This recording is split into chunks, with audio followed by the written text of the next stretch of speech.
Preço justo, margem de segurança e conhecer sobre o negócio que você está investindo.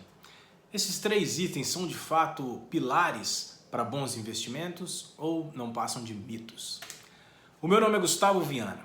No vídeo de hoje eu quero discutir com vocês os pilares para fazermos bons investimentos, quais são os fundamentos, os conceitos que a gente precisa ter bem desenvolvido para que a gente consiga fazer bons investimentos. E estamos falando aqui, sobretudo, de investimentos em ações, empresas com capital aberto na bolsa e que te permitem, que permitem a você fazer investimentos através da compra de ações. Agora, para você fazer investimentos em ações, alguns investidores defendem que esses três itens, o conhecimento sobre o negócio que você está investindo, uma boa margem de segurança no investimento e o preço justo, a noção de um preço justo, são itens importantes para você fazer aí bons investimentos. Será que são de fato? E aí nós vamos discorrer um pouco sobre esses três itens para sabermos se faz sentido ou não a análise disso tudo ou o conhecimento disso tudo. Então, primeiro nós precisamos definir o que é preço justo, o que é margem de segurança e o que nós vamos tratar aqui como conhecimento sobre o negócio. Em primeiro lugar, vamos começar sobre o preço justo. O que é um preço justo? Quando você faz uma compra de qualquer item, que seja, vamos pegar como exemplo a compra de um carro. Se você está namorando a compra de um carro, é perfeitamente normal e esperado que você vá fazer pesquisa sobre o preço daquele carro. Se você quer um sedã de ano 2020, automático, e aí você vai pesquisar Honda Civic, Toyota Corolla, Cruze e outros carros que a gente tem disponíveis. E você vai analisar quais são os carros que você quer e qual que é o preço médio de mercado daqueles carros. Você não vai pagar qualquer preço. Se você analisa aí um carro custa 100 mil reais, você não vai pagar 200 mil reais por ele. Agora, como que você fica sabendo qual é o preço que você precisa esperar pagar? É através de uma análise de mercado. E a gente tem, por exemplo, disponível aí a tabela FIPE no caso de carros, para nos ajudar a fazer esse levantamento de preço justo. Porque senão, qual é o preço que vai balizar a nossa tomada de decisão? Qual é o limite para a gente poder comprar aquele carro? Se não é carro, é um telefone, qual é o limite de preço? O telefone não tem tabela FIPE, mas você pode fazer uma pesquisa de mercado com facilidade, com rapidez e descobrir qual que é o preço médio, por exemplo, de um iPhone 10. Você quer comprar um iPhone 10? Qual que é o preço médio de mercado? Aquilo ali vai ser um preço que você entende que é justo. Você vai pagar 20 mil reais por um iPhone 10? Provavelmente não, porque nem precisa olhar no mercado para você saber que esse preço não é justo. Então, preço justo é o preço coerente que podemos esperar pagar por aquele bem. E dentro desse preço, a gente está comprando um bem que a gente entende que tem valor para nós, seja valor sentimental, seja um valor porque, por exemplo, o celular pode ser também uma ferramenta de trabalho, o carro também pode ser uma ferramenta de trabalho ou um item que você usa para o seu lazer, passeios, etc. Então, tudo isso tem valor implícito naquilo ali. Aí você precifica aquele valor colocando em números a sua disponibilidade de adquirir aquele item. Nesse caso, carro, telefone, casa, qualquer coisa. Você faz uma pesquisa de mercado. Então, toda vez que você vai comprar, até em roupa, provavelmente você faz uma pesquisa de mercado. Você está disposto a pagar, por exemplo, por uma camisa de malha que não pertence a nenhuma grife famosa. Você está disposto a pagar 5 mil reais por uma camisa dessa? Provavelmente não. E por que você não está disposto a pagar 5 mil reais? Porque você entende que 5 mil reais por uma camisa simples, básica, não é um preço justo. O que orientou essa análise, esse critério seu?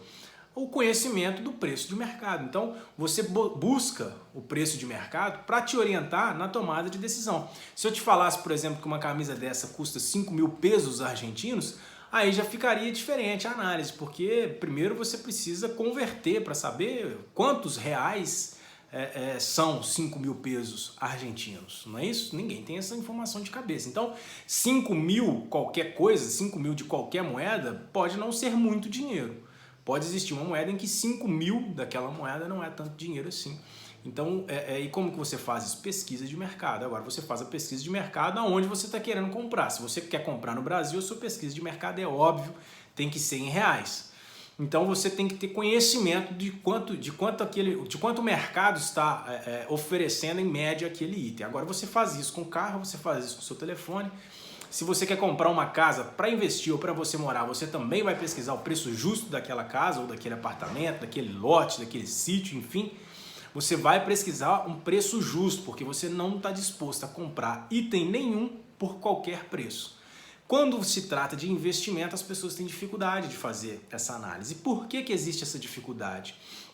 Porque quando você compra um carro, você vai comprar um Civic, por exemplo, você tem várias, centenas, milhares de ofertas na internet para você balizar o seu preço, dentro do estado que você mora e fora do estado que você mora.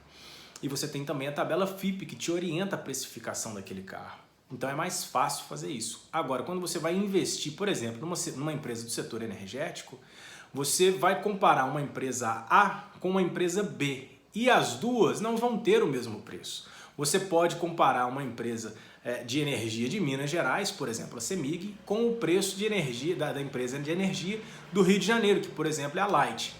Então a CEMIG pode custar R$100 e a Light custar R$20.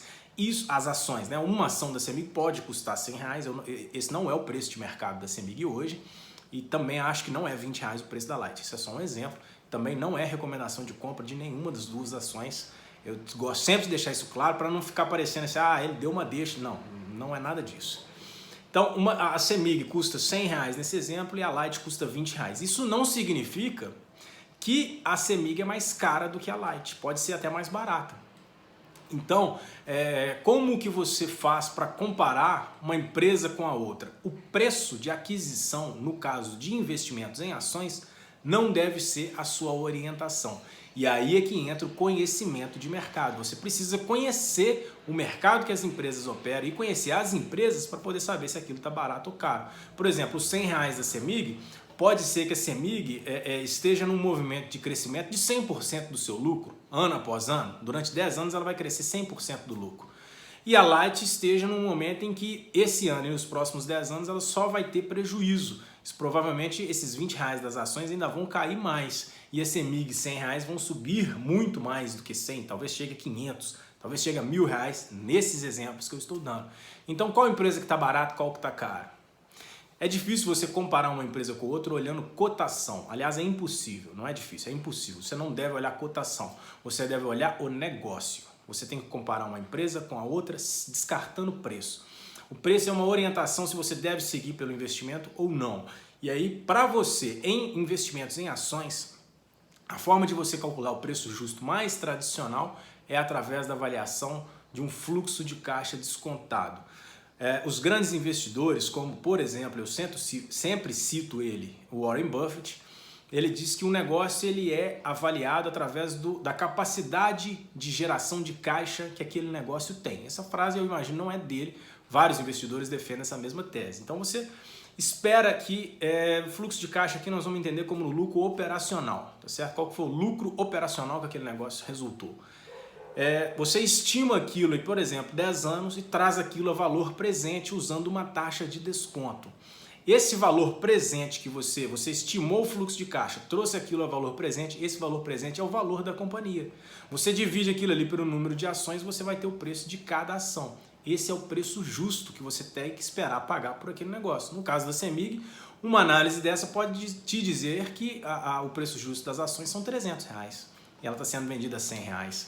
A mesma análise da Light pode te dizer que o preço justo da Light é R$10 e ela está sendo vendida a R$20. Então você não tem que comparar o preço justo da Light, o preço de venda da Light com o preço da CEMIG. Você tem que comparar o preço justo da CEMIG com o preço de venda da CEMIG também. Qual que é o preço que o mercado está vendendo as ações da CEMIG? R$100. Qual que é, na minha análise, o preço justo dela? R$300. Então ela está sendo vendida mais barato do que o preço justo e a Light, no meu exemplo, mais caro. Então você compara uma empresa com ela mesma. Você compara o preço de venda das ações com o preço justo que você calculou. E como eu disse, uma das formas de você calcular preço justo é através do fluxo de caixa descontado. Agora, existe uma forma mais simples de se calcular também o preço justo, que é através da avaliação pelos dividendos. Existem várias formas de precificação, mas eu estou dizendo aqui as duas talvez as mais tradicionais. E os dividendos, por exemplo, o Décio Bazin, que é um investidor, eu já citei ele em outros vídeos, o Décio Bazin escreveu livros, aliás, eu conheço só um livro que ele escreveu, que é o livro Faça Fortuna com Ações Antes que Seja Tarde. Lá naquele livro, ele dizia esperar um retorno de 6% com dividendos a cada investimento que ele faz.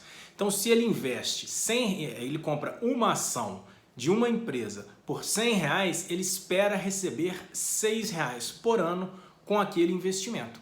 É assim que ele precificava. Então ele dizia, ele sempre olhava uma empresa e falava assim, olha, se essa ação dessa empresa está custando R$100, eu espero que essa empresa tenha capacidade de me pagar R$6 por ano. Agora vamos ver se isso está acontecendo. Aí ele olhava os relatórios da empresa, o histórico passado e analisava o que ele achava que ia acontecer com o futuro do lucro daquela empresa, porque os dividendos nada mais são que distribuição de lucro entre os acionistas. A empresa pega um percentual do lucro e divide com os acionistas, isso são os dividendos, essa distribuição é isenta de imposto de renda, pelo menos ainda hoje. E aí, essa distribuição ele analisava e falava, olha, essa empresa historicamente ela tem pagado R$10 de dividendos, historicamente. E a minha análise para os próximos anos é que ela mantenha pagando R$10. Se está sendo vendida a R$100 hoje, isso significa que eu tenho uma possibilidade de ganhar 10% de retorno sobre o meu investimento, que é acima dos 6%. Então, no entendimento dele, ele estava comprando aquele ativo mais barato do que ele imaginava. Ou seja, o preço justo daquela ação seria R$100, porque estava voltando 6%, R$6. Mas como ele esperava voltar R$6, mas como estava voltando, na prática, estava voltando mais do que ele esperava 6, estava voltando 10. Então, aquela ação ela poderia custar mais de R$100, que ainda assim valeria a pena comprar, porque o capital dele continuaria sendo remunerado por no mínimo 6%. Então o preço justo dele, a orientação é, eu quero receber 6%. Então você divide os 6%, o preço da ação, multiplica o preço da ação pelo 6%, você vai saber se aquele preço que ela está sendo negociada é justo ou não. Agora, você pode não querer receber 6%, você pode querer receber 10%, 15%. Então, essa estimativa, cada investidor vai ter a sua. Então, o preço justo, para mim, pode não ser o preço justo para você. Por isso é tão arriscado a gente olhar na internet relatórios sobre avaliação e preço justo, porque o que um investidor ou um analista estima como preço justo para um ativo, não necessariamente pode ser a sua realidade. Às vezes ele está estimando um cenário extremamente positivo e você não acredita que aquele cenário vai se concretizar.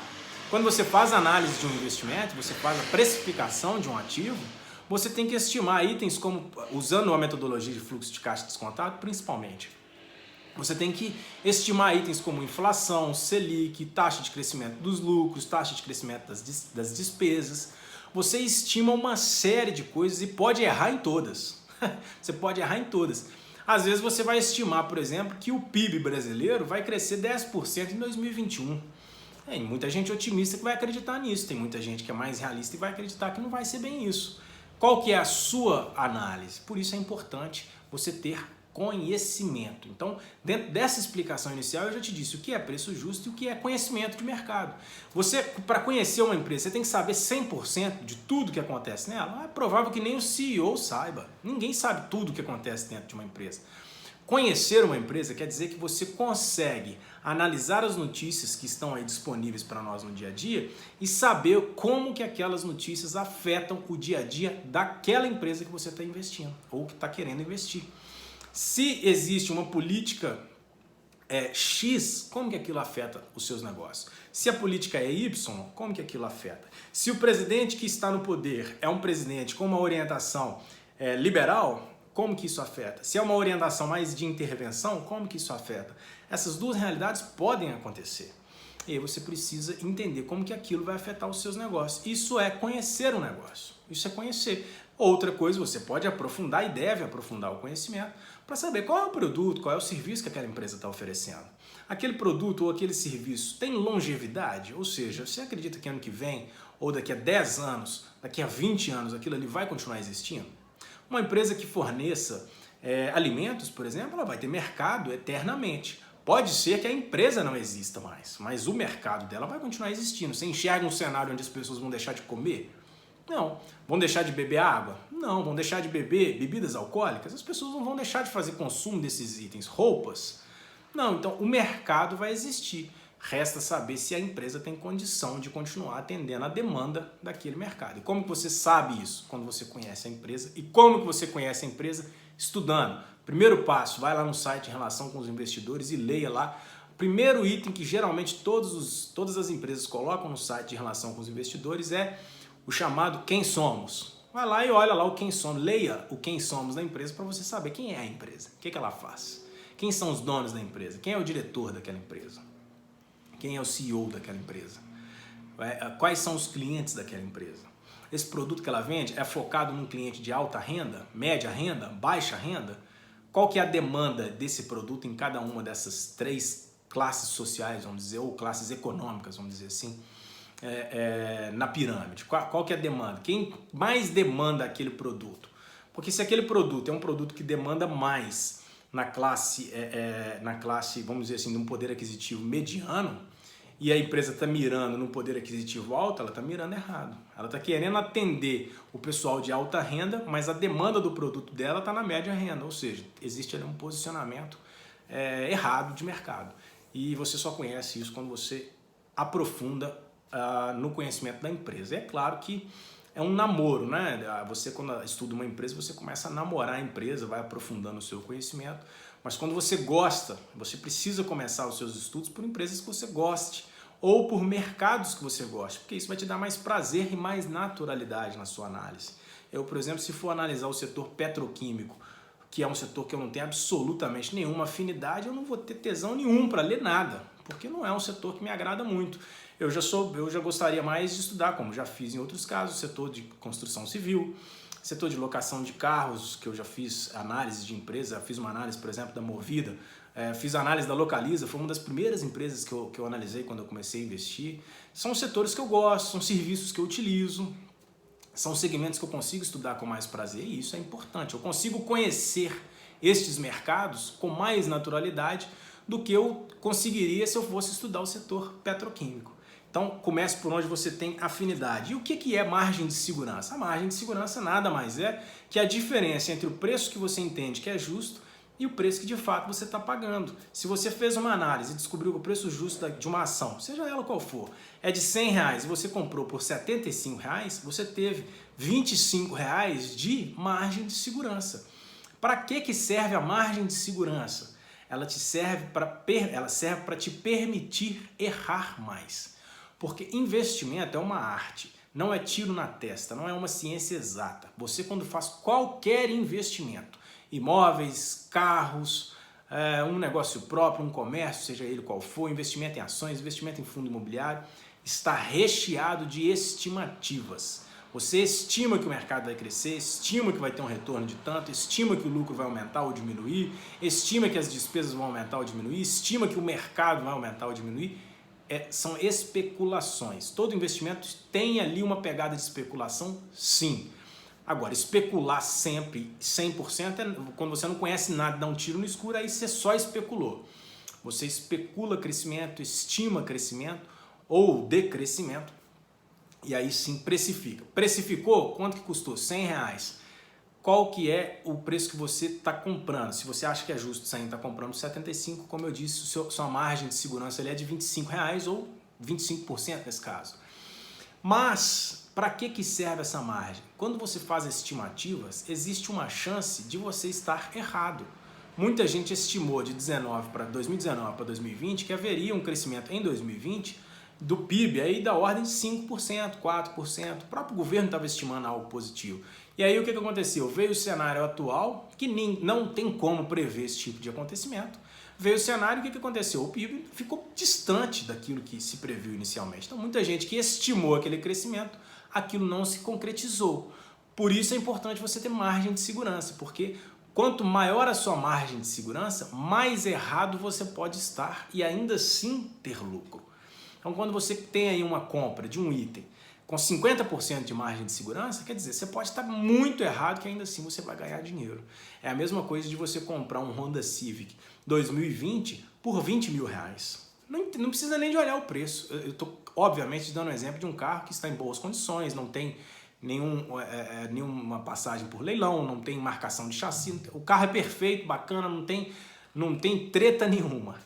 O carro, um Civic 2020, não custa 20 mil reais. Então, se você encontrou um por 20 mil reais, você nem precisa consultar o preço, você está diante de uma excelente oportunidade.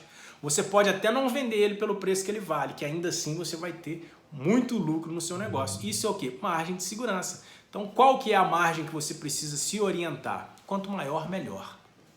Eu gosto sempre de trabalhar com margem de segurança da ordem de 20% a 25%. Quando eu avalio, quando eu precifico ações e faço avaliação de empresas, eu busco sempre de 20% a 25% de margem de segurança. Por quê?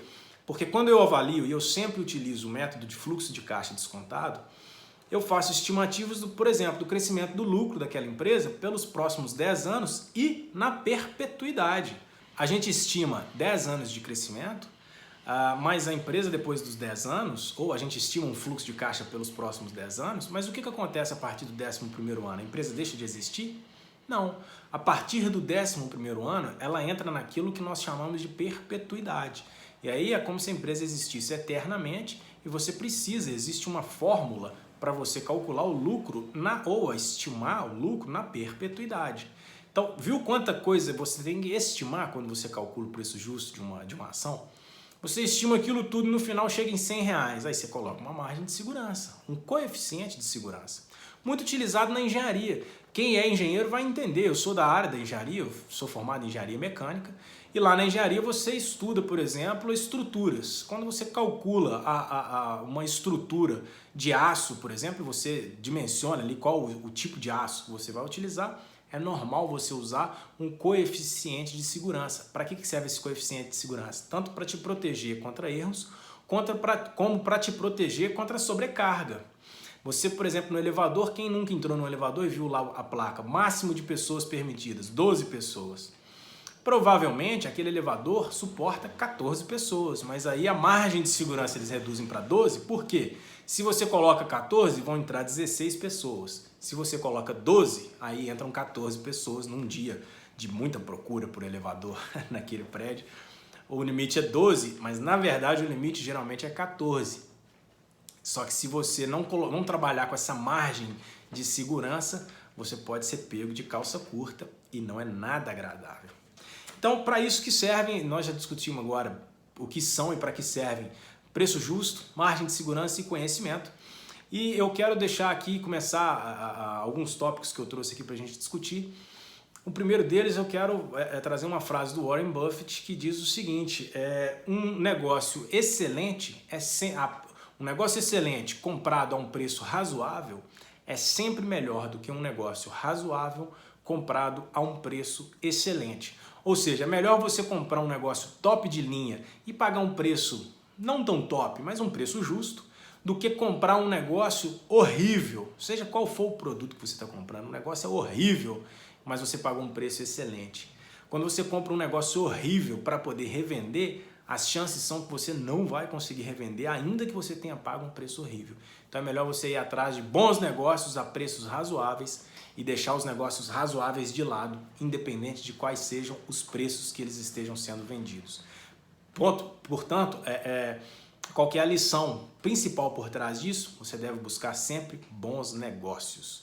Bons negócios. E é impossível você fazer bons negócios sem ter conhecimento. Conhecimento é a base de tudo, portanto, busque conhecer as empresas, busque. Todas as empresas têm dezenas de relatórios. As empresas, estou me referindo, obviamente, a empresas de capital aberto. Todas elas têm dezenas de relatórios lá no site de relação com os investidores. Você quer começar conhecendo uma empresa? Pega o último relatório lá, chama Release de Resultados, divulgação de resultados, seja qual o nome que está lá. E leia o que a empresa divulgou sobre os seus resultados. Ela vai falar, olha, a empresa teve um aumento de lucro de tanto, esse lucro aumentou por causa disso, por causa disso, por causa disso. Ou então teve uma redução de lucro de tanto, e isso aconteceu por causa disso, por cause disso, por causa disso. O endividamento dessa empresa está assim, está assado, está atrelado ao dólar, e aí subiu demais porque o dólar estourou. Ou nós temos aqui esse endividamento nosso, nós temos mais caixa do que dívida, portanto a dívida líquida, que é caixa, que é dívida bruta menos caixa, que resulta em dívida líquida, quando a empresa tem mais caixa do que dívida, ela tem uma dívida líquida negativa, ou seja, ela tem mais dinheiro do que deve. Isso é um cenário excelente. Se você encontrar essa oportunidade aí, Muita empresa está nesse cenário. Você encontra esse cenário, uma empresa que está com lucro crescente, um mercado bem posicionado e não endividada, olha, você provavelmente estará diante de uma excelente oportunidade de investimento.